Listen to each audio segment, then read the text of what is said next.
ମାନେ ପାଇବେ ଲୋକ 8 ପର୍ବ 40 ରୁ ବୋଧେ ଶେଷ ପର୍ଯ୍ୟନ୍ତ, ହଁ 40 ରୁ 56 ତାକୁ ଆଜି ଆମେ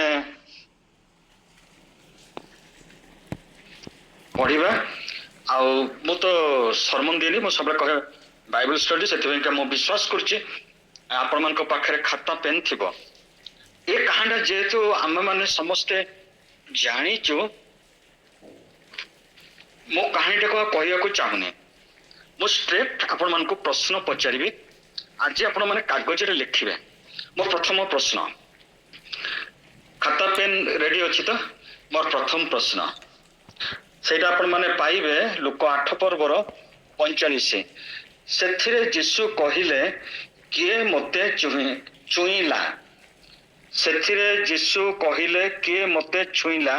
ମୋର ପ୍ରଶ୍ନ ହଉଛି କାହିଁକି ଯୀଶୁ କହିଲେ କିଏ ମୋତେ ଛୁଇଁଲା?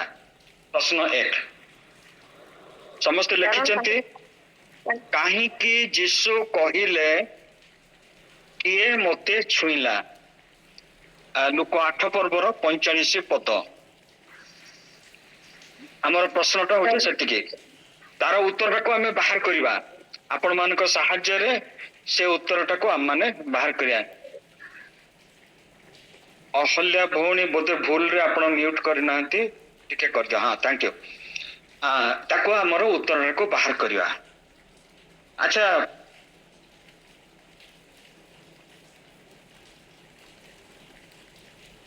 ଯୀଶୁ ପ୍ରକୃତରେ ଜାଣିନଥିଲେ?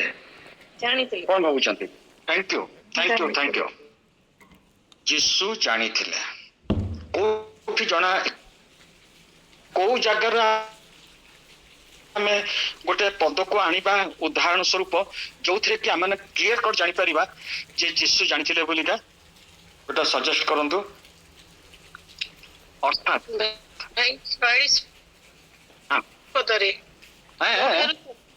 46 ପଦରେ, କାରଣ ମୋ ଠାରୁ ଶକ୍ତି ବାହାରିଲା ବୋଲି ମୁଁ ଜାଣିଲି। ମୋର ପ୍ରଶ୍ନ ସେଠି ଭଉଣୀ, ମୋର ପ୍ରଶ୍ନ ହଉଛି ଯୀଶୁ କାହିଁକି କହିଲେ କିଏ ମୋତେ, କେହି ଜଣେ ମୋତେ ଛୁଇଁଲା? ସେ କଣ ଜାଣିନଥିଲେ ନା ଜାଣିଥିଲେ? ଆପଣ ମାନେ କହିଲେ ହଁ ସେ ଜାଣିଥିଲେ। ବର୍ତ୍ତମାନ ଆମେ ଉତ୍ତର ପାଇବା ପାଇଁକା ଆଉ ଟିକେ ଆଗକୁ ଯିବା। ସିମିଲାର ବା ସେଇ ସମ୍ପର୍କୀୟ ଆଉ ଗୋଟେ ଘଟଣା ଯୀଶୁଙ୍କ ଦ୍ଵାରା ସାଧିତ ହେଇଥିଲା, ଯୋଉଥିରେ କି ଯୀଶୁ କ୍ଲିୟର ଜାଣିଥିଲେ ସେ ଲୋକ, ସେ ଲୋକର ବିଷୟ, ସେ ଲୋକର ଜାଗା, ସେ ଲୋକ କଣ କହିଲା, ସବୁ କିଛି ଜାଣିଥିଲେ। ଯଦି ଆମେ ଗୋଟେ ଗୋଟେ କେସ୍ ଷ୍ଟଡିକୁ ପାଖକୁ ରଖିବା, ଆମକୁ କୋଉଠି ଯୋଉମାନେ କହିଛନ୍ତି ମୁଁ ସେମାନଙ୍କୁ ବଧେଇ ଜଣାଉଛି, ବାକ୍ୟରେ ପ୍ରବୀଣ ସେମାନେ। ଟିକେ ନାଇଁ ନିଥନିଏଲ ଯୋଉଟା ଏକଦମ କରେକ୍ଟ, ସେଇଟାକୁ ବର୍ତ୍ତମାନ ଆମେ ବାହାର କରିବା। ଯୋହନ ତାର 1 ପର୍ବର, ଆଚ୍ଛା କଣ ହେଇଛି ଜିନିଷଟା, 43 ଯୋହନ 1:43 ଲେଖା ହେଇଛି, ଫିଲିପ ଓ ନିଥନିଏଲଙ୍କୁ ଆହ୍ୱାନ। ତହିଁ ଆର ଦିନ ଯୀଶୁ ଗାଲିଲକୁ ବାହାରିବା ପାଇଁ ଇଚ୍ଛା କଲେ, ଆଉ ସେ ଫିଲିପଙ୍କୁ ଦେଖା ପାଇ ତାଙ୍କୁ କହିଲେ ମୋର ଅନୁଗମନ କର। ଫିଲିପ ବେସାଇଦାର ଲୋକ ଥିଲେ, ତାହା ଆନ୍ଦ୍ରିୟ ପିତରଙ୍କ ନଗର ଥିଲା। ଫିଲିପ ନିଥନିଏଲଙ୍କ ଦେଖା ପାଇ ତାଙ୍କୁ କହିଲେ, ଯାହାଙ୍କ ବିଷୟରେ ମୋଶା ବ୍ୟବସ୍ଥାରେ ଲେଖିଅଛନ୍ତି, ପୁଣି ଭାବବାଦୀ ମାନେ ମଧ୍ୟ ଲେଖିଅଛନ୍ତି, ଆମ୍ଭେ ମାନେ ତାହାଙ୍କର ଦେଖା ପାଇଅଛୁ, ସେ ଯୋସେଫଙ୍କ ପୁତ୍ର ନାଜରିତ୍ୟ ଯୀଶୁ। ନିଥନିଏଲ ତାଙ୍କୁ ପଚାରିଲେ, ନାଜରିତି ରୂପେ କୌଣସି ଉତ୍ତମ ବିଷୟ ଉତ୍ପନ୍ନ ହୋଇପାରେ? ଫିଲିପ ତାଙ୍କୁ କହିଲେ, ଆସି ଦେଖ। ଏ ଆସି ଦେଖ ପଢିଲା ବେଳକୁ ମୋର ମନେ ପଡିଗଲା ବିଦ୍ୟୁତ ଭାଇ କଥା। ସେ ଏବେ ଗୋଟେ ସରମନ ଦଉଥିଲେ, ଆସି ଦେଖ। 47 ଯୀଶୁ ନିଥନିଏଲଙ୍କୁ ଆପଣା ନିକଟକୁ ଆସୁଥିବା ଦେଖି ତାଙ୍କ ବିଷୟରେ ମନ ଦେଇକି ଶୁଣନ୍ତୁ, ତାଙ୍କ ବିଷୟରେ କହିଲେ, ଏହି ଦେଖ ପ୍ରକୃତରେ ଜଣେ ଇସ୍ରାଏଲୀୟ ଲୋକ, ଏହାଙ୍କ ଠାରେ ଛଳନା ନାହିଁ। ନିଥନିଏଲ ତାହାଙ୍କୁ ପଚାରିଲେ, ଆପଣ ମୋତେ କିପରି ଚିହ୍ନିଲେ? ଆଉ ଗୋଟେ ପ୍ରଶ୍ନ ଲେଖନ୍ତୁ, ପ୍ରଶ୍ନକୁ ପ୍ରଶ୍ନ ସାଙ୍ଗରେ ବାଡେଇଲେ ଉତ୍ତର ଆସିବ। ଆମର ପ୍ରଥମ ପ୍ରଶ୍ନ କଣ ଥିଲା? କାହିଁକି ଯୀଶୁ କହିଲେ କିଏ ମୋତେ ଛୁଇଁଲା? ବର୍ତ୍ତମାନ ଦ୍ୱିତୀୟ ପ୍ରଶ୍ନ ଲେଖନ୍ତୁ, ସେଟା ଆପଣଙ୍କର ଯୌନ ଲିଖିତ ସୁସମାଚାର 1 ପର୍ବର ଆପଣ ମତେ କିପରି ଚିହ୍ନିଲେ ଦ୍ୱିତୀୟ ପ୍ରଶ୍ନ। ତାପରେ ଯୀଶୁଙ୍କର ଉତ୍ତର, ଯୀଶୁ ଯୋଉ ପ୍ରତରଗ୍ରସ୍ତ ସମୟରେ ତାର ଉତ୍ତର ଦେଇନାହାନ୍ତି। ଯୋଉ ପ୍ରଶ୍ନ ଆମେ ପ୍ରଥମେ ଆଗେ ବାଇବେଲ ଷ୍ଟଡି ଷ୍ଟାର୍ଟ କଲୁ ତାର ଉତ୍ତର ଦେଇନାହାନ୍ତି, କିନ୍ତୁ ଏଠି ତାର ଉତ୍ତର ଦଉଛନ୍ତି। ନିଥନିଏଲ ତାଙ୍କୁ ପଚାରିଲା ଆପଣ ମତେ କିପରି ଚିହ୍ନିଲେ? ଯୀଶୁ ତାଙ୍କୁ ଉତ୍ତର ଫିଲିପ ତୁମ୍ଭକୁ ଡାକିବା ପୂର୍ବେ ତୁମ୍ଭେ ଯେତେବେଳେ ଡିମିରି ଗଛ, ଫିଲିପଙ୍କୁ ନିଥନିଏଲକୁ କିଏ ଡାକିଲା? ଫିଲିପ। ସେତେବେଳକୁ ସେ ଯୀଶୁ ଦେଖି ପାରୁଛନ୍ତି, ସବୁ ସେ ଦେଖୁଛନ୍ତି। ଫିଲିପ ଗଲେ ଯାଇକି ନିଥନିଏଲକୁ ଡାକିଲେ, ସବୁ ସେ ଦେଖିଛନ୍ତି। ଆଉ କହୁଛନ୍ତି ତୁମକୁ ଡାକିବା ପୂର୍ବରୁ କହୁଛନ୍ତି ଫିଲିପ ତୁମକୁ ଡାକିବା ପୂର୍ବରୁ ତୁମେ ଯେତେବେଳେ ଡିମିରି ଗଛ ତଳେ ଥିଲ ସେତେବେଳେ ମୁଁ ତୁମକୁ ଦେଖିଲି। ଅର୍ଥାତ୍ ଏଇ ପ୍ରତରଗ୍ରସ୍ତ ସ୍ତ୍ରୀ ଲୋକ ଯେତେବେଳେ ଘରୁ ବାହାରିଲା ସେ ମାନେ ସେଇଆ, ତମେ ଯେତେବେଳେ ଡିମିରି ଗଛ ତଳେ ଥିଲ ସେତେବେଳେ ମୁଁ ତୁମକୁ ଦେଖିଥିଲି। ଅର୍ଥାତ୍ ଏଇ ସ୍ତ୍ରୀ ଲୋକ ଯେତେବେଳେ ତା ଗୃହରୁ ବାହାରିଲା, ସେ ବାଟରେ କେମିତି ଆସିଲା, ଭିଡ ଭିତରେ କେମିତି ବସିଲା, କେମିତି ଛୁଇଁଲା, ସବୁ ଯୀଶୁ ଜାଣିଛନ୍ତି। ପଚାରିଲେ କାହିଁକି? କାହିଁକି ପଚାରିଲେ? ଉତ୍ତର ପାଇପାରୁଛନ୍ତି? ଆସିଲା ଉତ୍ତର? କିଛି ନା ଉତ୍ତର ଆସୁନି। ଆଚ୍ଛା, ସେ ଜହନର ସେ ପୁଣି ଦେଖିବା 49। ନିଥନିଏଲ ତାହାଙ୍କୁ ଉତ୍ତର ଦେଲେ, ହେ ରାବି, ଆପଣ ଈଶ୍ୱରଙ୍କ ପୁତ୍ର, ଆପଣ ଇସ୍ରାଏଲର ରାଜା। 50। ଯୀଶୁ ତାଙ୍କୁ ଉତ୍ତର ଦେଲେ, ମୁଁ ତୁମ୍ଭକୁ ଡିମ୍ବିରି ଗଛ ତଳେ ଦେଖିଥିଲି ବୋଲି କହିବାରୁ କି ତୁମ୍ଭେ ବିଶ୍ୱାସ କରୁଅଛ? ତୁମ୍ଭେ ଏହାଠାରୁ ଆହୁରି ମହତ ବିଷୟ ଦେଖିବ। ପୁଣି ଲାଷ୍ଟ ପଦଟା, ପୁଣି ସେ ତାହାଙ୍କୁ କହିଲେ, ସତ୍ୟ ସତ୍ୟ ମୁଁ ତୁମମାନଙ୍କୁ କହୁଅଛି, ତୁମ୍ଭେ ମାନେ ସ୍ୱର୍ଗକୁ ଉନ୍ମୁକ୍ତ ଓ ଈଶ୍ୱରଙ୍କ ଦୂତମାନଙ୍କ ମନୁଷ୍ୟ ପୁତ୍ରଙ୍କ ଉପରେ ଆରୋହଣ ଅବତରଣ କରିବା ଦେଖିବ। କୋଉଠି ଦେଖିଛନ୍ତି ଶିଷ୍ୟମାନେ? ଆଉ ଗୋଟେ କ୍ୱେଶ୍ଚନ ଆସିଗଲା, ଶିଷ୍ୟମାନେ କୋଉଠି ଦେଖିଛନ୍ତି ସ୍ୱର୍ଗକୁ ଉନ୍ମୁକ୍ତ ହବାର? ହାତ ଉଠାନ୍ତୁ। ଜିତ ପର୍ବତରେ ଜିତ ପର୍ବତରେ ଯେତେବେଳେ ଯାଇଥିଲେ ଜିତ ପର୍ବତରେ ଦେଖିଥିଲେ, ଯେତେବେଳକୁ ଯୀଶୁ ମଶା ଆଉ ଇଏ ସହିତ କଥା ହେଲା।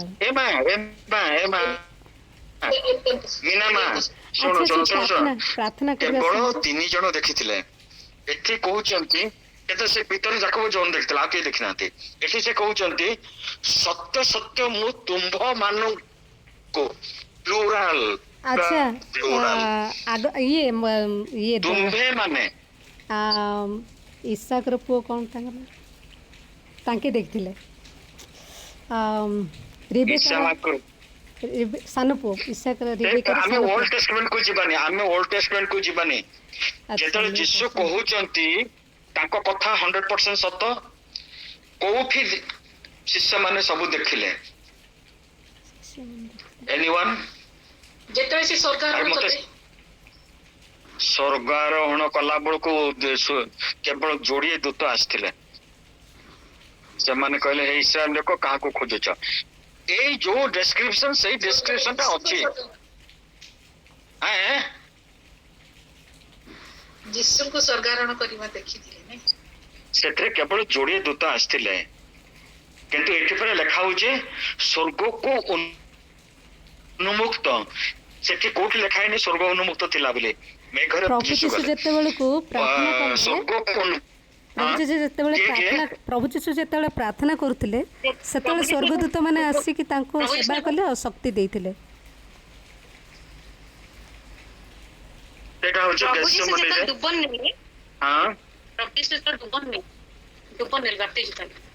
ସେତେବେଳକୁ କେବଳ ସତ୍ୟ ଆତ୍ମା ବା ପବିତ୍ର ଆତ୍ମା ସେ କପତ ରୂପରେ ଆସିଥିଲେ।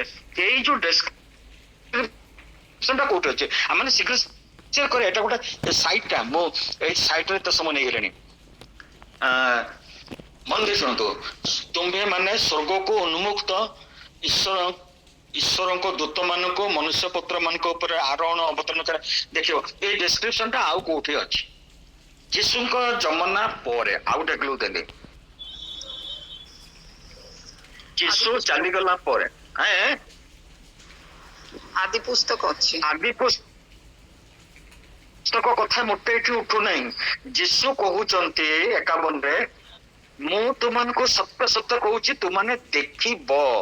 ଆଦି ପୁସ୍ତକ ଯୀଶୁଙ୍କ ପୂର୍ବରୁ ଆଦି ପୁସ୍ତକ ଆମେ ନେଇପାରିବାନି, ଓଲ୍ଡ ଟେଷ୍ଟମେଣ୍ଟ କୌଣସି ସାହାଯ୍ୟ ନେଇପାରିବାନି। ପ୍ରେରିତ 6 ପର୍ବରେ ମଲା କିଏ? କାହାକୁ ପଥର ମକା ହେଇଥିଲା? ସ୍ତିଫାନକୁ। ସେ କଣ ଦେଖିଲା? ବାସ୍ ଏଇ ଯୋଉ ଡେସ୍କ୍ରିପସନ, ସେଇ ଡେସ୍କ୍ରିପସନ ଖାଲି ସ୍ତିଫାନ ଦେଖିନା, ଯେତେ ଲୋକ ଥିଲେ ସମସ୍ତେ ଦେଖି। ଯୀଶୁ ଯୋଉଟା କହନ୍ତି ସେଟା ଅକ୍ଷରେ ଅକ୍ଷରେ ସତ। ଏଟା ଗୋଟେ ସାଇଟ୍ ଟା, ମୁଁ ଏତେ ସମୟ ନେଇଗଲି, ଏଟାକୁ ନେବା କଥା ନୁହେଁ। ବର୍ତ୍ତମାନ ଆମର ପୁଣି ପଳେଇ ଆସିବା। କାହିଁକି କହିଲେ ଯୀଶୁ କିଏ ମୋତେ ଛୁଇଁଲା? ତାର ଉତ୍ତର ପାଇଁକା ଆମେ ଯେକା ଆସିଥିଲୁ। ଏଥିରୁ ଆମେ ଜାଣି ସାରିଲୁ ନିଥନଙ୍କ ଘଟଣାରୁ, ସେ ସ୍ତ୍ରୀ ଲୋକ ଘରୁ ବାହାରିବା ପୂର୍ବରୁ ହିଁ ଯୀଶୁ ଜାଣିଥିଲେ। ଯୀଶୁ ଜାଣିଥିଲେ ତାର 12 ବର୍ଷ ପୂର୍ବରୁ, ଯେତେବେଳେ ତାକୁ ଏଇ ଡିଜିଜ ଟା ଆଟାକ କଲା। 12 ବର୍ଷ ସହିତ ସେ ଥିଲେ ଓତପ୍ରୋତ ଭାବରେ ଜଡିତ, ସେ କଷ୍ଟ ପାଉଥିଲା। ଆଚ୍ଛା, ଆମେ ଆଉ ଟିକେ ଟିକେ ଯିବା, ଆମେ ଗୋଟେ ଜାଗା ରହିଲେ ହବନି। ଏଇ ଘଟଣାଟାକୁ ମାର୍କ ବି ଲେଖିଛନ୍ତି। ଆମେ ଟିକେ ବାହାର କରିବା ମାର୍କ 5 ପର୍ବର 25, 26, 27 ବୋଧେ। ହଁ, ମାର୍କ 5 ପର୍ବର 25 ରୁ 34। ସେଥିରେ କଣ ଆଲୋକପାତ କରୁଛନ୍ତି ମାର୍କ ଦେଖିବା। ଇଏ ତ ଲୋକ କିଛି ଉତ୍ତର ଦେଇ ପାରୁନାହାନ୍ତି। ମାର୍କଟା ଦେଖନ୍ତୁ, ମାର୍କ 5 ପର୍ବ ଆମେ ସବୁ ବୋଧେ ବାହାର କରି ସାରିଛୁ। ମୁଁ ଗୋଟେ ପଦଟା ଖାଲି କହୁଛି, ମାର୍କ 25 ରୁ 34। ହଁ, କିଛି ସେଠି ବେଶୀ କିଛି ନାହିଁ, ଖାଲି 26 ରେ ଯେ ହଉଛି ସେ ଗୁଡେ ପଇସା ଖର୍ଚ୍ଚ କରିଛି ତାର ଟ୍ରିଟମେଣ୍ଟ ଉପରେ। ଆଉ ଯେତିକି ସେ ପଇସା ଖର୍ଚ୍ଚ କରୁଥିଲା ସେ ଅଧିକ ପୀଡିତ ହେଇଯାଉଥିଲା। ଏଇଟା ମନେ ରଖିଥାନ୍ତୁ। ଆଉ ତାପରେ ନର୍ମାଲ ଯେମିତି ସେମିତି ସବୁ ଅନ୍ତରରେ ଜ୍ଞାତ ହୋଇ ତତ୍କ୍ଷଣ ଯୀଶୁ ଆପଣା ଶକ୍ତି ନିର୍ଗତ ହବା ଅନ୍ତରରେ ଜ୍ଞାତ ହୋଇ ଲୋକ ଗହଳ ମଧ୍ୟରେ ବୁଲି ପଡି କହିଲେ, କିଏ ମୋହର ଲୁଗା ଛୁଇଁଲା? ଆଚ୍ଛା, ଆଉ ଗୋଟେ କ୍ରସ୍ କୋଶ୍ଚିନ୍ ଟା ମୁଁ ସେଠିକି ପହଞ୍ଚିବାକୁ ଚାହୁଁଛି, ଯୋଉଟା ଆପଣ ମାନେ ପାଇବେ ମାଥ୍ୟୁ 14 ର 36 ପଦ। ଯିଏ ପାରୁଛନ୍ତି ପଢିଦିଅନ୍ତୁ। ଏଇଟା ଆମର କ୍ରସ୍ କୋଶ୍ଚିନ୍, ଯୋଉଟା କି ଆମେ ଉତ୍ତର ପାଇବା ପାଇଁ ସୁବିଧା ହବ। ମାଥ୍ୟୁ ତାର 14 ପର୍ବର 36 ପଢନ୍ତୁ। ଆଉ ସେମାନେ ଯେପରି କେବଳ ତାହାଙ୍କ ବସ୍ତ୍ରର ଝୁମ୍ପା ଛୁଅନ୍ତି, ଏହା ତାହାଙ୍କୁ ବିନତି କରିବାକୁ ଲାଗିଲେ। ପୁଣି ଯେତେ ଲୋକ ଛୁଇଁଲେ ସମସ୍ତେ ସୁସ୍ଥ ହେଲେ। କାହିଁ ସେତେବେଳେ ତ ଯୀଶୁ ପଚାରିଲାନି, ଲମ୍ବା ଲାଇନ କି ଛିଡା ହେଇଯାଅ, 4 ଜଣ ସୁସ୍ଥ ହେଲ, ଛିଡା ହୁଅ, ସବୁ ଲାଇନ କରି ଗୋଟେ ଗୋଟେ ଛିଡା ହେଇଯାଅ। ପଚାରିଲେ କି? ମୋର କଥାଟା ଟିକେ ଟାନ୍ସିଆ ଲାଗୁଛି କି? ମୋ ସ୍ତ୍ରୀ ସବୁବେଳେ ଅନୁଯୋଗ କରେ, ତମେ ଏମିତି କାହିଁ ଖାରୁସ ହୋଇ କଥାବାର୍ତ୍ତା କରୁଛ? ଆଚ୍ଛା, ଯଦି ହଉଛି ମତେ କ୍ଷମା ଦେଇଦିଅନ୍ତୁ, ମୁଁ ନିଜେ ବି ଜାଣିପାରୁନି। ସେତେବେଳେ ଯୀଶୁ କହିଲେ କି ଏଇ ଲାଇନ କରି ସବୁ ଛିଡା ହେଇଯାଅ, ଯୋଉମାନେ ସବୁ ଝୁମ୍ପା ଛୁଇଁଲ ଆଉ ସୁସ୍ଥ ହେଲ, ଟିକେ ଲାଇନ କରିକି ଛିଡା ହେଇଯାଅ, ମୁଁ ଟିକେ ଦେଖିବି କେତେ ଜଣ ସୁସ୍ଥ ହେଲ, ଗଣିବି ଟିକେ। କହିଲେ କି? ଏଇଟା ଗୋଟେ କ୍ରସ୍ କୋଶ୍ଚିନ୍ ଆମେ ଉତ୍ତର ପାଇବା ପାଇଁ। ଏଇଠି କାହିଁକି ଯୀଶୁ ଏ କଥା କହିଲେ ଯେ କିଏ ମୋତେ ଛୁଇଁଲା? ଏଇ ଜାଗାରେ ଲୋକମାନେ ଆଣିଥିଲେ ସେମାନେ, କିନ୍ତୁ ସେଠି ଅଣା ନାହିଁ, ସେ ଲୁଚି ଆସିକି ଛୁଇଁଥିଲା। ହଁ ଯେ ସେ ତ ଛୁଇଁଲା, ତ ଆମେ ମାର୍କରେ ବି ଦେଖିଲୁ। ମାଥ୍ୟୁ ତ ଆହୁରି ଛୋଟ 3:15 ଲେଖି ଦେଉଛନ୍ତି। ନାଇଁ, ମୋ ପ୍ରଶ୍ନଟା ସେଟା ନୁହେଁ। ମୋ ପ୍ରଶ୍ନଟା ହଉଛି ଯୀଶୁ ତ ଜାଣିଛନ୍ତି ବୋଲି ଆମେ କନଫର୍ମ ହେଇଗଲୁ। ଯଦି ନିଥନିଏଲ ସେ ଗାଁରୁ ବାହାରିବା ବେଳଠୁ ସେ ଡିମ୍ବୁରି ଗଛ ମୂଳରେ ଥିବାଠୁ ଯୀଶୁଙ୍କର ସ୍କାନର ଆଇସରେ ସେ ଅଛନ୍ତି, ଏଠି କେମିତି ନାହାନ୍ତି? ଅଛନ୍ତି। ତ ପଚାରିଲେ କାହିଁକି? ଏଇଟା ବାଇବଲ ଷ୍ଟଡି, ଖୋଜିବା ଯେତେ ପାରିବା ଆମେ ଖୋଜିବା। ଆଚ୍ଛା, ସେ ଖୋଜିବା ପାଇଁକା ଆଉ ଗୋଟେ ଆମେ ସହାୟକ ପଦ ନବା, ସେଇଟା ଆପଣ ମାନେ ପାଇବେ ଗୀତ ସଂହିତା 40 ପର୍ବ। ଏଇଠି ମୁଁ ଦେଖୁଛି ଆଉ ଗୋଟେ ସ୍ତ୍ରୀ ଲୋକ ପରୀକ୍ଷା, ଯୋଉ ଯାହାର ଇଂରାଜୀରେ କହୁଛନ୍ତି ବ୍ଲଡ ଇସ୍ୟୁ ବା ଆମର ଓଡିଆରେ ପ୍ରଦର ଗ୍ରସ୍ତ, ସେ ଯେମିତି କଷ୍ଟ ପାଉଥିଲା, ତାର ଦେହର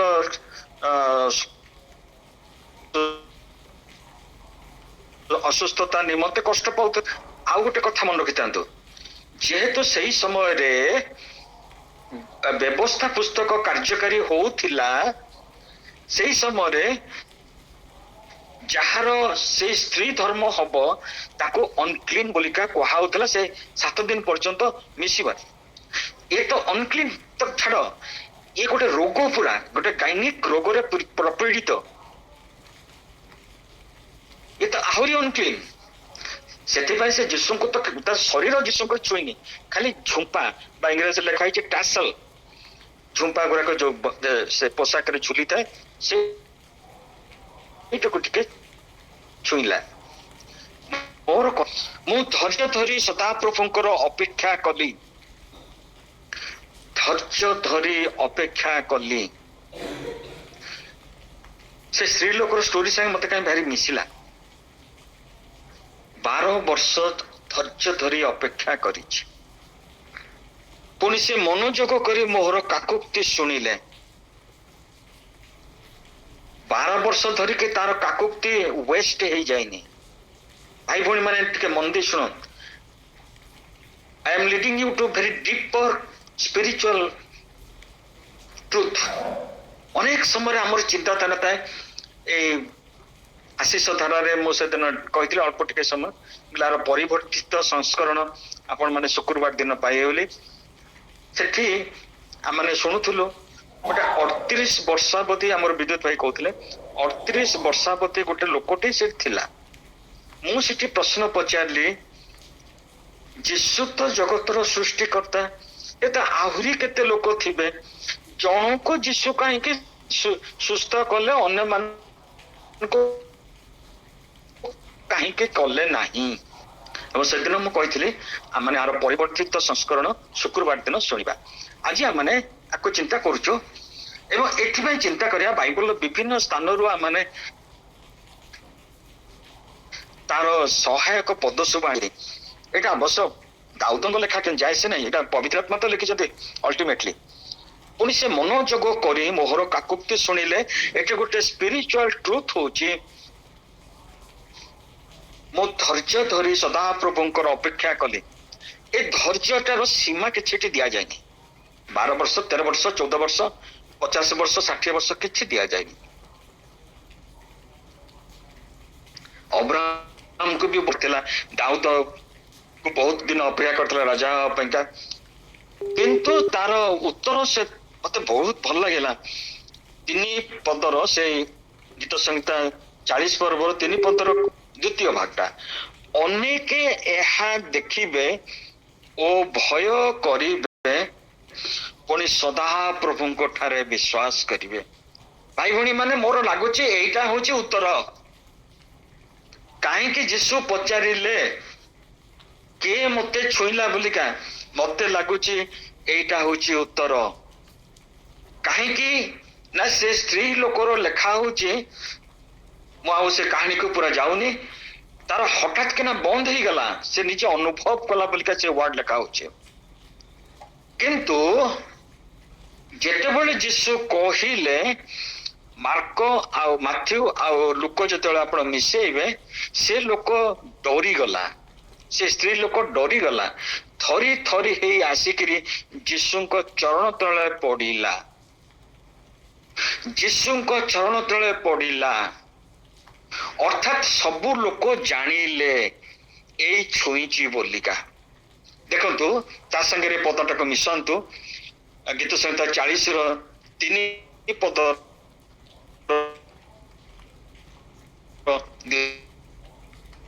ଦ୍ୱିତୀୟ ଭାଗ। ଅନେକ କିଏ ଗରାସି ଅଞ୍ଚଳରେ କହୁଛନ୍ତି ନାଇଁ ବାବା ତୁ ମୋ ସାଙ୍ଗରେ ଆସିନି, ତୋର ଯେତିକି ଆତ୍ମୀୟ ସ୍ୱଜନ ବନ୍ଧୁ ବାନ୍ଧବ ସମସ୍ତଙ୍କ ପାଖରେ ସଦାପ୍ରଭୁ ବା ପରମେଶ୍ୱର ତତେ ଯୋଉ ଦୟା ଦେଖେଇଛନ୍ତି ସେହି କଥା ସବୁ କହ। ଅନେକ ସମୟରେ ଆମେ ସଦାପ୍ରଭୁଙ୍କୁ ଧନ୍ୟବାଦ କରୁ ନନ୍ ଭର୍ବାଲି ଆମଙ୍କର ଆକ୍ସନ ଦ୍ୱାରା। ଯେତେବେଳେ ଥରି ଥରି ଆସିକି ପ୍ରଭୁଙ୍କ ଚରଣ ତଳେ ପଡିଗଲା ସେତେବେଳେ ସବୁ ଲୋକ ଜାଣିଲେ ଏ ସେହି ସ୍ତ୍ରୀ ଲୋକ। କଥା हे बच्चे डॉटर कोठी लिखा है आउ काहाको जीसु डॉक्टर बोली कहिसंती झियो बोली कहिसंती प्लीज कहंतु।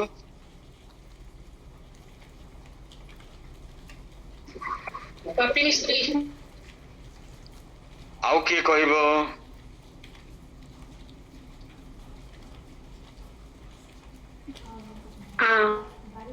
बालिका बालिका बोली कहछन जो छोटा लाजर मो बालिका तो पचारने मो पचारचे झियो बोलिका कोठी कहिसंती।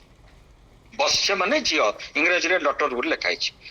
आउ कोठी जीसु काहा को भी से सुस्थ हो असुस्थ हो जोटी भी हो संबोधन भी मां को भी से कही नांती मां बोलिका गो नारी डॉक्टर बोली कोठी कहिसंती।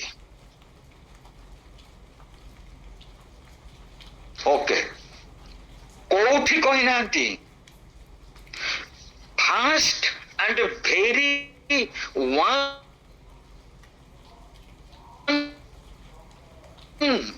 ए होची से स्त्री लोक जहा को कहते डॉक्टर। बाइबल रे नूतन नियम रे यीशु काहा को डॉक्टर बोली कही नांती आकु ही डॉक्टर बोली कहिसंती।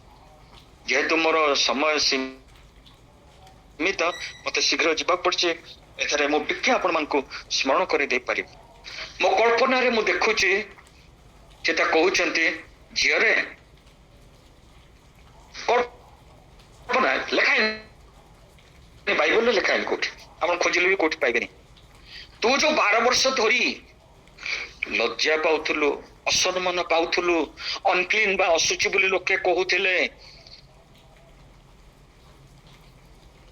व्यवस्था विशारद माने केते मनरे तोर कष्ट थिबो केते अवसाद थिबो केते दुख थिबो।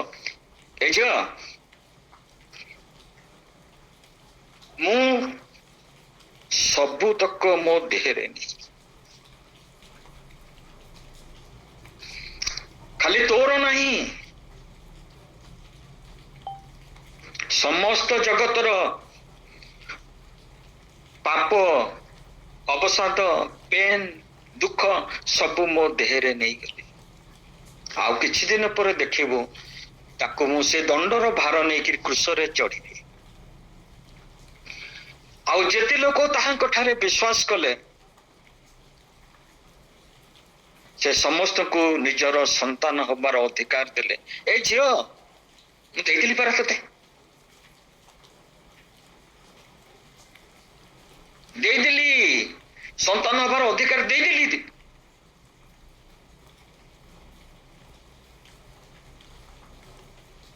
Share go and in peace शांति रे जा तो लेखा ही गला तू ही गलु संतान तो ना हैला झियो 12 वर्ष धरी तू कष्ट पाइଛୁ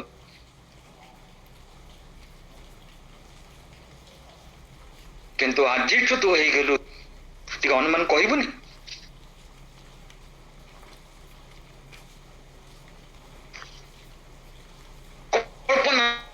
कल्पना रे लिखाई नहीं जमती से गरासी अंचल लोक कहले अरे तू जाके कह अन्य मान को टिके जो दया तू पाइलु से दया विषय कह।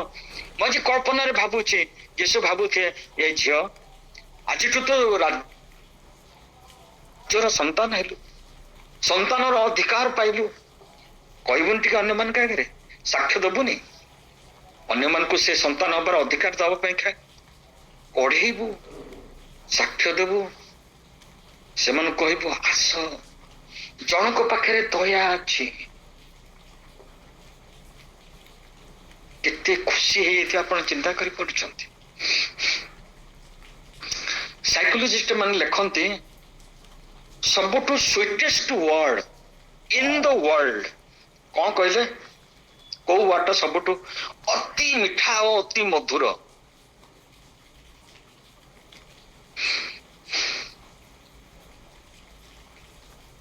କେହି ହେଲେ କୁହନ୍ତୁ। ସବୁଠୁ ପିତା ମାତା, ମା ଆଉ ବାପା। ୟେସ୍, ଆପଣଙ୍କର ୟୁନିଭର୍ସିଟିରେ ରେଜଲ୍ଟ ବାହାରିଲା, ସେଠି ଆପଣ ଯିବେ ମା ବାପାଙ୍କର ନାଁ ଖୋଜିବା ପାଇଁ ନା ନିଜ ନାଁ ଖୋଜିବା ପାଇଁ?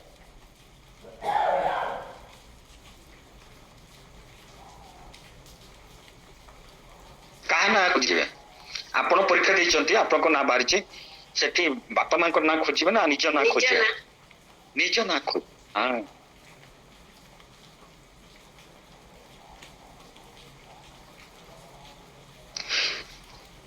ଫଙ୍କସନ ଆଟେଣ୍ଡ କରିଛନ୍ତି, ଫଙ୍କସନ କିଏ ଫଟୋଗ୍ରାଫରକୁ ଡକାଯାଏ, କିଏ ତଳେ ବସେ, କିଏ ଆଣ୍ଠେଇକି ବସେ, କିଏ ଚେୟାରରେ ବସେ, କିଏ ଛିଡା ହୁଏ, କିଏ ବେଞ୍ଚ ଉପରେ ଛିଡା ହୁଏ, ଫଟୋ ନିଆଯାଏ। ଫଟୋ ଆସିଗଲା ମୁଁ କୋଉଠି ଆପଣଙ୍କ ଆଖିଟା ପଡେ? ନିଜର ଫଟୋ ଉପରେ ନିଜର ବାସ୍ ବାସ୍ ବାସ୍ ବାସ୍ ବାସ୍ ବାସ୍ ବାସ୍ ସବୁଠୁ ସୁଇଟେଷ୍ଟ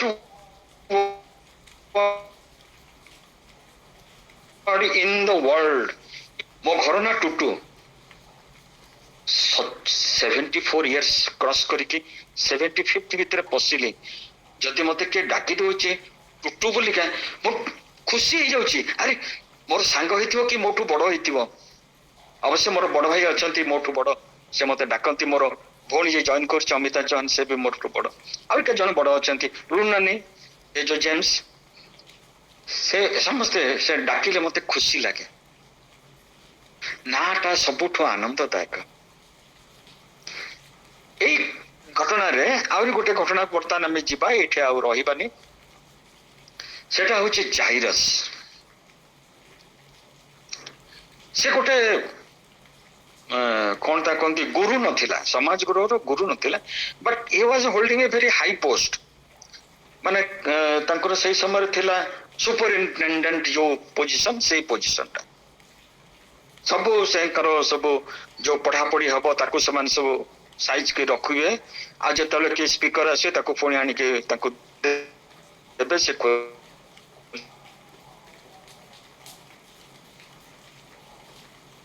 ପଢିଲା ପରେ ପୁଣି ତାଙ୍କୁ ଗୋଡେଇକି ଆମେ ଏଇ ଘଟଣାଟାକୁ ଏଇ ରଖିଥିଲୁ। ରଖିଦେଇକିରି ବର୍ତ୍ତମାନ ଆମେ ଦ୍ୱିତୀୟ ଘଟଣାକୁ ଯିବା। ସେ ଲୋକ ଆଟ ପର୍ବର ଯୋଉ ପୋଜିସନଟା, ଜାଇରସ୍ ଘଟଣା। ସେ ଆସିକିରି କହୁଛି, କଣ କହୁଛି, କେମିତି କହୁଛି? ପଛଆଡୁ ଆସିକି ଝୁମ୍ପା ଛୁଉଛି ନା, ଯେ ପାରୁଛନ୍ତି ପଢି ଦିଅନ୍ତୁ, ସେଇ 8ରେ ଅଛି 41ରେ। ଆଉ ଦେଖ, ଜାଇରସ୍ ନାମକ ଜଣେ ବ୍ୟକ୍ତି ଆସିଲେ, ସେ ସମାଜ ଗୃହର ଅଧ୍ୟକ୍ଷ ଥିଲେ। ସେ ଯୀଶୁଙ୍କ ବାସ୍ ବାସ୍ ବାସ୍ ବାସ୍ ବାସ୍ ବାସ୍ ବାସ୍ ଯୀଶୁଙ୍କ ଚରଣ ତଳେ ପଡିଲେ। ଯେତେବେଳେ ଯୀଶୁ କହିଲେ କିଏ ମତେ ଛୁଇଁଲା, ଏ ସ୍ତ୍ରୀ ଲୋକଟି କଣ କଲା? 47 ପଦ, ଏ ବି ଚରଣ ତଳେ, ଜାଇରସ୍ ବି ପଡିଲା ଚରଣ ତଳେ, ଏ ବି ପଡିଲା ଚରଣ ତଳେ। ଏ ହଉଛି ଖ୍ରୀଷ୍ଟିଆନ ଜୀବନର ପୂର୍ଣ୍ଣତାକୁ ବୁଝ, ସମ୍ପୂର୍ଣ୍ଣ ସମର୍ପିତ ହବାର ଜୀବନ। ଏମାନେ ଚରଣ ତଳେ ସେମିତି ପଡନ୍ତିନି, ତାଙ୍କର ହଉଛି ପ୍ରୋଷ୍ଟ୍ରେଟ୍ ଫଲ୍, ତାମାନେ ମୁହଁ ମାଡିକି ପଡିବେ, ତାଙ୍କର ସେଟା ନୀତି। ଆମର ଯେମିତି ଗଲେ ଗୋଡକୁ, ଆଜିକାଲି ତ ଗୋଡକୁ ବି ଛୁଉଁନାହାନ୍ତି, ଖାଲି ଆଣ୍ଠୁ ପାଖକୁ ହାତ ଆଣିକି ପ୍ରଣାମ, ସେମିତି ନାହିଁ। ତାଙ୍କର ତଳେ ମୁହଁ ମାଡିକି ପଡିବେ, ହାତ ଆଗକୁ ରହିବ, ଚରଣ ତଳେ ପଡିଲା। ଏଠି ଏଇ ଯୋଉ ମୃତ ବାଳିକା ଜୀବିତ, ପଦର ରୋଗଗ୍ରସ୍ତ ସୁସ୍ଥ, 40 ପଦର ଉପରକୁ ଯୋଉ ଶୀର୍ଷକ ଅଛି, ଏଇଠି 2 ଜାଗାରେ ଚରଣ ତଳେ ପଡିବା। ଗୋଟେ ଲୋକର ସମ୍ଭ୍ରାନ୍ତ ଲୋକ, ପଇସା ବାଲା ଲୋକ, ଆଜି ମୁଁ ଆଉ ଟିକେ ସମୟ ନେବି ବୋଧେ, ନହେଲେ ସରିବନି। ସମ୍ଭ୍ରାନ୍ତ ଲୋକ ଆଉ ଅନିଜନ କୌଣସି ଯେହେତୁ କେବେ ଯୀଶୁଙ୍କୁ ଚରଣ ଛୁଇଁବେନି କି ପ୍ରଣାମ କରିବେନି, କାରଣ ସେମାନେ ଯୀଶୁଙ୍କୁ ମାନ୍ୟତା ଦି ସାଙ୍ଗରେ ଲିଆସନିଂ ବା କନେକ୍ସନ ଅଛି। ଛୋଟିଆ ଲୋକ ନୁହନ୍ତି। ସମାଜ ଗୃହର ଯୋଉମାନେ ସବୁ ସୁପରିନଟେଣ୍ଡେଣ୍ଟ, ସେମାନଙ୍କ ସାନ ବସିବୁ ତ ହେବେନି, ତାଙ୍କୁ ପ୍ରଶଂସା କରିବେନି କି ନମସ୍କାର କଥା ତ ଛାଡ, ସେ ପ୍ରଣାମ କଥା ବି ସେ ଧରିବେନି। କିନ୍ତୁ ସେ ପଡୁଛି କେତେବେଳେ ଯୀଶୁଙ୍କ ଚରଣ ତଳେ। ନେକ୍ସଟ କ୍ୱେଶ୍ଚନ ଆମେ କହିବା 49, ଲୁକ 8:49 49।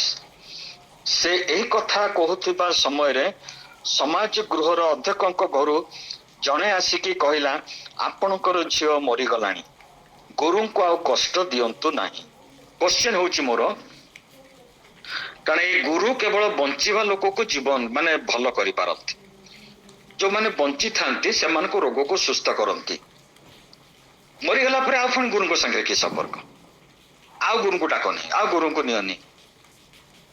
ମୋର କ୍ୱେଶ୍ଚନ ହଉଛି, ଏଇ ପ୍ରକାରର ଆଉ କୋଉଠି ଅଛି କି ଏମିତି ପାରଲ ମରିଗଲା ପରେ? ପ୍ରେଜ ଦ ଲର୍ଡ, ପ୍ରେଜ ଦ ଲର୍ଡ। ମୋ ମନରୁ କଥା ନେଇଗଲ। ଆଚ୍ଛା, ସେଟାକୁ ବାହାର କରିବା। ସେଟା ହଉଛି ଆମର ଦିଟା ଜାଗାରେ ଅଛି। ଗୋଟେ ହଉଛି ସେ ଯୋହନ 11:38-34। ଯୋହନ 11:21 ପଢ। ମାର୍ଥା ଯୀଶୁଙ୍କୁ କହିଲେ, ପ୍ରଭୁ, ଯଦି ଆପଣ ଏଠାରେ ଉପସ୍ଥିତ ହୋଇଥାନ୍ତେ ତାହେଲେ ମୋର ଭାଇ ମରିନଥାନ୍ତା। ଅଭିଷେକ କାହିଁ ଆସିଲ? କଣ ଦରକାର ଅଛି? 4 ଦିନ ତ ସଢା ହେଇଗଲାଣି, କବର ହେଇଗଲାଣି, ଆସିଲ କାହିଁକି? ଏଇ କେବଳ ତୁମର ଶକ୍ତି ଅଛି ଜିଅନ୍ତା ଲୋକଙ୍କ ଉପରେ, ମଲା ଉପରେ ତମର ନାହିଁ। ଆସିଲ କାହିଁକି? ମାର୍ଥା ଖାଲି କହିନି, ଦେଖନ୍ତୁ ପୁଣି ବାହାର କରନ୍ତୁ 32ଟା ପଢନ୍ତୁ। ସେଥିରେ ଯୀଶୁ ଯେଉଁ ସ୍ଥାନରେ ଥିଲେ, ମରିୟମ ସେହି ସ୍ଥାନରେ ଉପସ୍ଥିତ ହୋଇ ତାହାଙ୍କୁ ଦେଖି ତାହାଙ୍କର ଚରଣ ତଳେ ପଡି କହିଲେ, ପ୍ରଭୁ, ଯଦି ଆପଣ ଏଠାରେ ଉପସ୍ଥିତ ହୋଇଥାନ୍ତେ ତାହେଲେ ମୋ ଭାଇ ବର୍ତ୍ତମାନ ତିନିଟା ମରିନଥାନ୍ତା। ଜାଗାରେ ଗୋଟେ କନେକ୍ସନ ଅଛି। ଲୋକ 8:49, ଯୋହନ 11:21 ମାର୍ଥା କହୁଛନ୍ତି, ଯୋହନ 11:32 ମରିୟମ କହୁଛନ୍ତି, ଆଉ ଯୋଉ ଲୋକକୁ ପଠା ହେଇଥିଲା ଗୁରୁଙ୍କ ପାଖକୁ ଯେ ଆସନ୍ତୁ ନାହିଁ, କଷ୍ଟ ଦିଅନ୍ତୁ ନାହିଁ, ମରିଗଲାଣି, 8:49। ତିନିଟାର କମନ ବିଷୟ କଣ? ଲେଖନ୍ତୁ এই তিনটা ପଦକୁ ଆଗେ ଦେଖ। ଆଉ ମୁଁ ଡାକି ଦଉଛି, ଯୋହନ 11:21, ଯୋହନ 11:32, ଲୁକ 8:49। ଏ ତିନିଟା ପଦର କମନ ବିଷୟ କଣ? ଯୀଶୁଙ୍କର ଶକ୍ତି କେବଳ ଜିଅନ୍ତା ମନୁଷ୍ୟ ମାନଙ୍କର ରୋଗକୁ ସୁସ୍ଥ କରିପାରେ। ଏଇଟା ଥିଲା ସେମାନଙ୍କର ବିଶ୍ୱାସ। ମରିଗଲା ପରେ ଯୀଶୁଙ୍କର କୌଣସି ଅଧିକାର ନାହିଁ, କୌଣସି ପହଞ୍ଚ ନାହିଁ। ଏଠି ଗୋଟେ ବିଷୟ ଖାଲି ମୁଁ ନ କହିଲେ ଭୁଲ ହେଇଯିବ, ସେଥିପାଇଁକା ମୁଁ କହିବାକୁ ଚାହୁଁଛି, ସେଇଟା ଆପଣ ମାନେ ହଁ ସେଟା ପଢିଛନ୍ତି, ମାଥ୍ୟୁ 14:36। ଯେ କଣ ହେଲେ? ସୁସ୍ଥ ହେଲେ। ସେ ଲୋକମାନେ କିଏ ଡେଡ ବଡି ନଥିଲେ, ଜିଅନ୍ତା ଲୋକ ଥିଲେ। ଜିଅନ୍ତା ଲୋକକୁ ଚାଲିବାର ଶକ୍ତି ଥାଏ। ସେମାନେ ଆସିଲେ,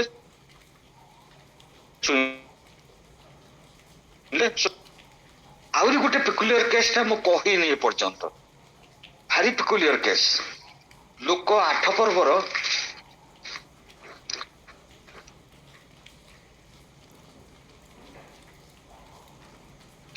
ବାହାର କରନ୍ତୁ। ଆଉ ଗୋଟେ ପଦକୁ ଏଠି ମିଶେଇବା, ପଢନ୍ତୁ।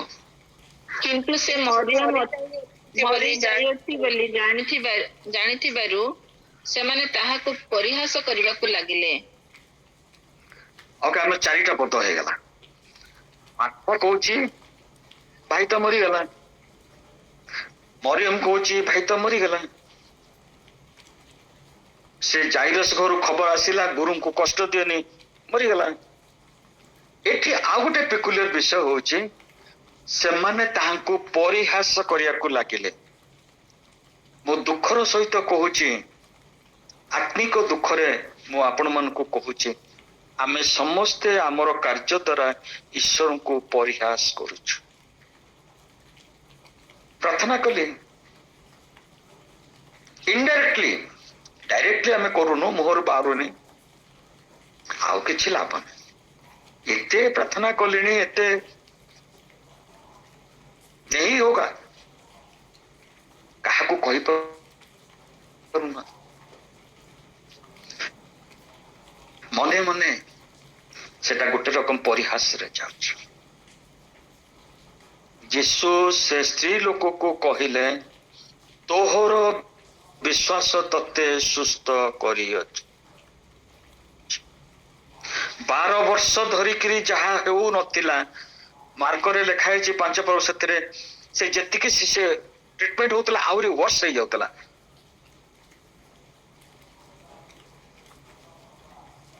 କିନ୍ତୁ ଯେତେବେଳେ ତା ଭିତରେ ସେ ବିଶ୍ୱାସଟା ଆସିଲା, ଏ ଲୋକକୁ ଛୁଇଁବା ତ ଛାଡ, ମୋ ଦେହ ସମ୍ଭବ ହୁଏ, ମୁଁ ଗୋଟେ ଅନକ୍ଲିନ୍, ଝୁମ୍ପା ଟିକେ ଛୁଇଁଦେବି,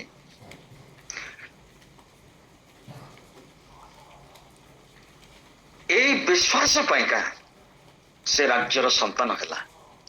ଯୋହନ ଲିଖିତ ସୁସମାଚାର 1 ପର୍ବର 12 ପଦ କହିଛି, ଆପଣ ନା ଆଉଥରେ ପଢନ୍ତୁ। ଯୋହନ 1 ପର୍ବର 12 ପଦ।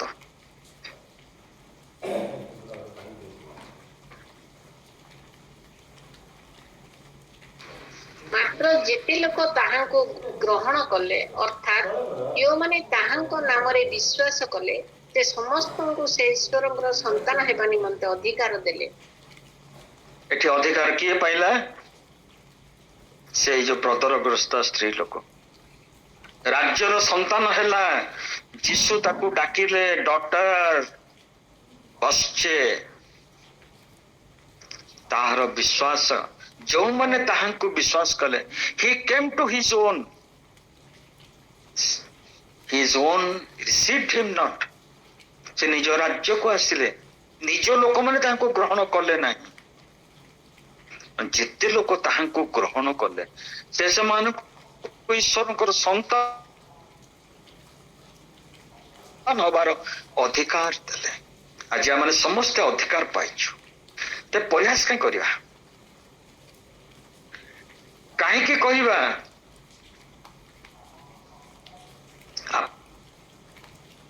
ଆପଣଙ୍କର ଶକ୍ତିଟା ଏତିକିରେ, ମୋର ଶକ୍ତି ଅନ୍ୟ ହସ୍ପିଟାଲ ଉପରେ ଅଛି, ଡକ୍ଟର ଉପରେ ଅଛି, ଥାଉ, କିଛି ଅସୁବିଧା ନାହିଁ, କିଛି ଖରାପ ବି ନାହିଁ।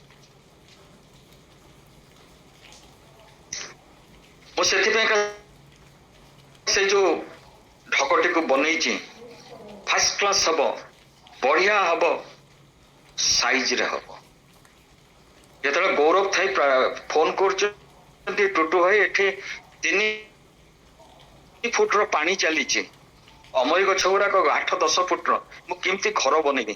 ସେତେବେଳେ ବି କହିଲେ ଫାର୍ଷ୍ଟ କ୍ଲାସ ହବ, ବଢିଆ ହବ, ସାଇଜରେ ହବ। ତୋହର ବିଶ୍ୱାସ ତତେ ସୁସ୍ଥ କରିଅଛି। ମୁଁ ଏଇଟା କୋଉଠୁ ବାଇବଲରୁ ପାଇନି। ମୁଁ ଯେତେବେଳେ କୋରାପୁଟରେ ଜଏନ୍ କଲି, ସେଟା ଆମ ଅଫିସରେ ଜଣେ ଡ୍ରାଇଭର ଥିଲେ, ତେଲୁଗୁ ଲୋକ, ବୁଢା, ସେ ରିଟାୟାର୍ଡ କଲେ।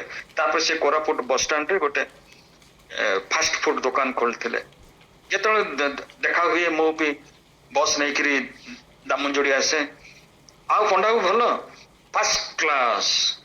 ସେ ଭଲ ନଥିଲେ, ତାଙ୍କର ମୁଣ୍ଡର ସାରା ଲିକୋଡ୍ରମା ଭର୍ତ୍ତି ହେଇଯାଇଥିଲା, ଆଉ ତାଙ୍କ ସ୍କିନରେ ମଧ୍ୟ ସେ ଲିକୋଡ୍ରମା ଯାଇଥିଲା, କିନ୍ତୁ ସେ ସବୁ କହନ୍ତି ଫାର୍ଷ୍ଟ କ୍ଲାସ ଅଛି।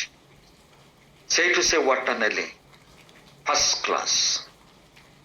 बढ़िया हब साइज रे हब मो भारी स्ट्रिक्ट लोक मोर बड़ भाई रो स्त्री से एसकेडीए कॉलेज राउरकेला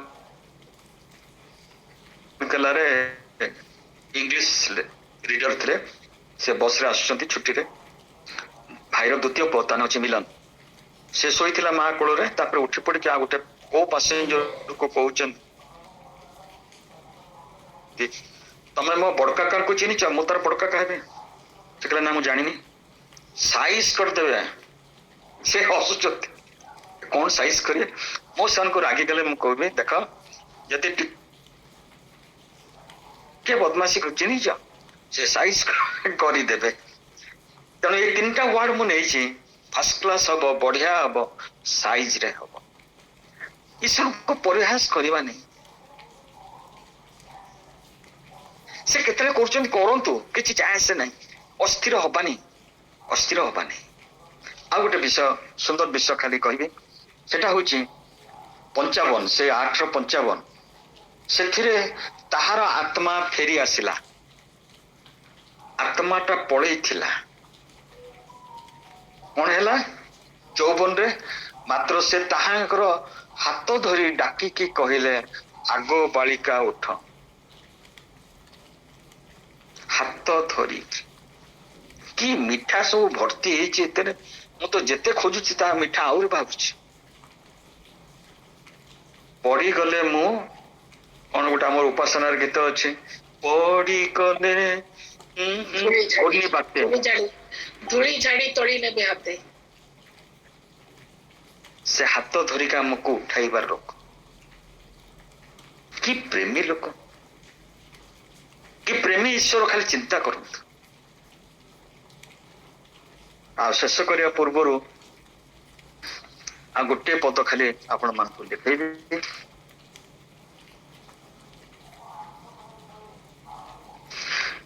ଲୋକ 8 ପର୍ବଟା ଯେତେବେଳେ ଆରମ୍ଭ ହଉଛି ସେଠି ଲେଖା ହଉଛି ଯୀଶୁଙ୍କ ସଙ୍ଗେ ଥିବା ସ୍ତ୍ରୀ ଲୋକମାନେ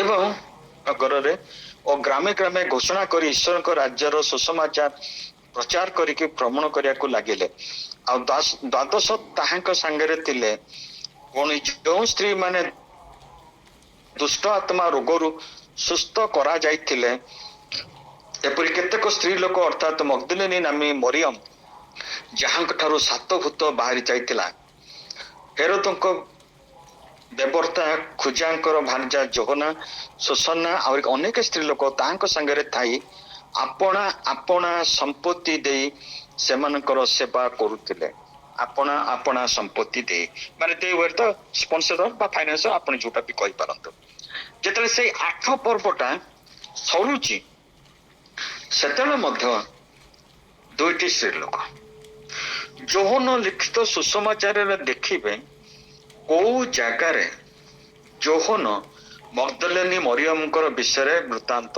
ଦେଇନାହାନ୍ତି କିନ୍ତୁ ଗୋଟିଏ ଜାଗାରେ ଆମେ ପାଇବା ଯୋଉଟା କି କହିକି ମୁଁ ଶେଷ କରିବି ସେଇଟା ଆପଣ ମାନେ ପାଇବେ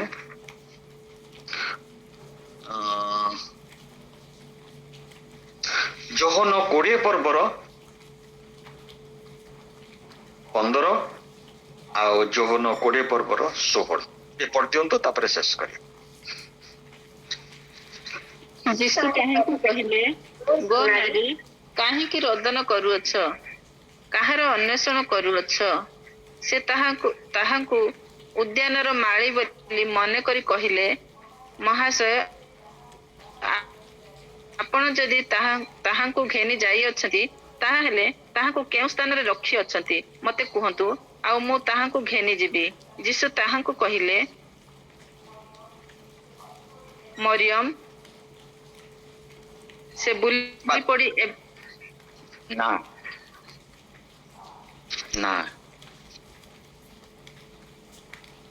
ମୁଁ ପ୍ରଥମେ ପଚାରିଥିଲି ସବୁଠୁ ସ୍ୱିଟେଷ୍ଟ ଜିନିଷ ଜଗତରେ କଣ ଅଛି এটা ଆପଣଙ୍କର ନା ମୋର ନା ମୁଁ ଫଟୋଗ୍ରାଫ ଦେଖିଲେ ମୁଁ ଆଗେ ମୁଁ ନିଜ ଖୋଜିବି ମୁଁ କୋଉଠି ଅଛି ଯଦି କଲେଜରେ ପରୀକ୍ଷା ଦେଇଛି ରେଜଲ୍ଟ ବାହାରିଛି ମୁଁ ଖୋଜିବି ମୋ ନାଁଟା କୋଉଠି ଅଛି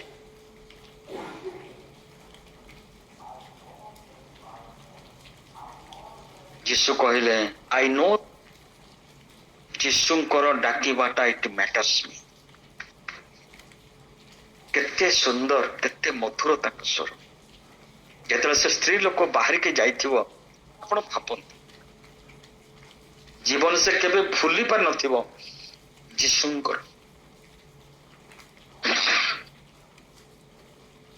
ଯୀଶୁଙ୍କର ସେଇ ମଧୁର ସ୍ୱରକୁ ସେ କେବେ ଭୁଲି ପାରିନଥିବ। ଡକ୍ଟର ବସିଛ। ଆମେ ସମସ୍ତଙ୍କୁ ପ୍ରଭୁ ନା ଧରି ଜାଣିଛନ୍ତି। ଆମର ପ୍ରତ୍ୟେକଙ୍କର ଜୀବନର କଷ୍ଟ ଦୁଃଖକୁ 12 ବର୍ଷ କଣ 38 ବର୍ଷ କଣ ତା ଆଗରୁ ଜାଣିଛନ୍ତି। ଆଉ କୋଉ ଦିନ ଆମେ ସେଥିରୁ ଛୁଟକାରା ପାଇବା ତା ବି ସେ ଜାଣିଛନ୍ତି। କେବେ କ୍ୱେଶ୍ଚେନ୍ ପଚାରନ୍ତୁ। ଆଜି ମୁଁ କ୍ୱେଶ୍ଚେନ୍ ପଚାରିଲି ଏଥିପାଇଁ ଆମେ ବାଇବଲ ଷ୍ଟଡି କରୁଛୁ। ଆପଣ ମତେ ସାହାଯ୍ୟ କଲେ, ସମସ୍ତେ ସାହାଯ୍ୟ କଲେ, ମୁଁ ସେଥିପାଇଁ ସମସ୍ତଙ୍କୁ ଧନ୍ୟବାଦ ଜଣାଉଛି। ଯେପର୍ଯ୍ୟନ୍ତ ଏ ବୁଢା ଅଛି ସେ କହୁଥିବ କିଛି ପ୍ରଭୁ ଜ୍ଞାନ ଦେଇଛନ୍ତି ତାକୁ ମୁଁ ବାଣ୍ଟିବି। ପରବର୍ତ୍ତୀ ସମୟରେ ଆପଣମାନେ ହିଁ এই କାର୍ଯ୍ୟକ୍ରମକୁ ଆଗକୁ ନେବେ। ପ୍ରଭୁ ଆଶୀର୍ବାଦ କରନ୍ତୁ